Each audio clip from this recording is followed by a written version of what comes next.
as far as the routes that I've established that make up New Mexico backroads trips offered, those are roads that I grew up traveling and are familiar with, and I've built these overland routes that are hundreds of miles through the backcountry. Wild routes that make people feel like they're alone, because that's how I felt the first time that I traversed these routes.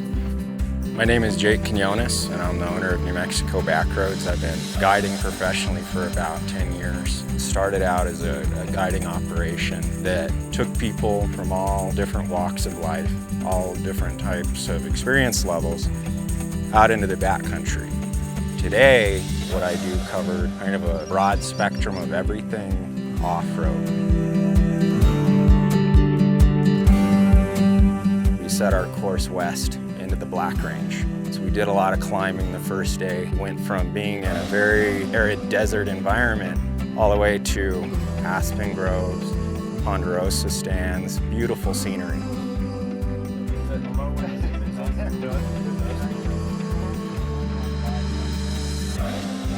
So on a trip, it's critical that I keep food properly cooled. The thought of losing any food supply when you're cooking on a trip is a nightmare I've had a number of times. When it came time to figure out the most reliable means to keep food cold, but also something that's energy efficient, that allows me to start up my vehicle in the morning, not wake up to a dead battery, something that was reliable, I got a Dometic CFX. You can bring some top shelf ingredients, fresh vegetables, fish, meats of all kind, and keep it fresh, keep it cold, keep everything the way it should be. Cold drinks, you could even bring ice cream if you wanted to. It's a good opportunity to be able to get away from everybody, the hustle and bustle of things, but not have to compromise healthy eating. By doing that, keeping your food fresh and cold the way it should, then you really don't have much to worry about. The meals on my trip, they're not basic by any means, but they're hearty and they really reflect the type of fare that we do here in New Mexico. The food was better than what I cook at home. It really surprised me because I thought, we're having what?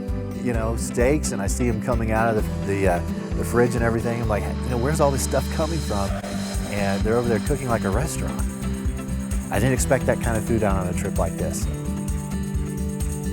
The industry has progressed so much that we pretty much have all the comforts of home, anywhere we are in the world, whatever part we're traveling in. And that's the best, especially from a guy who started when a lot of these amenities weren't around. It just makes it that much better of a trip. So the point of everything I do is no matter the skill level coming into a trip, it's an experience that helps them build on the knowledge that they already have and put some principle behind it, some purpose to this thing we call overlanding. So they're ready to tackle the next level of difficulty or duration of trip with a newfound confidence or heightened level of confidence as far as tackling the next big thing, the next big trip.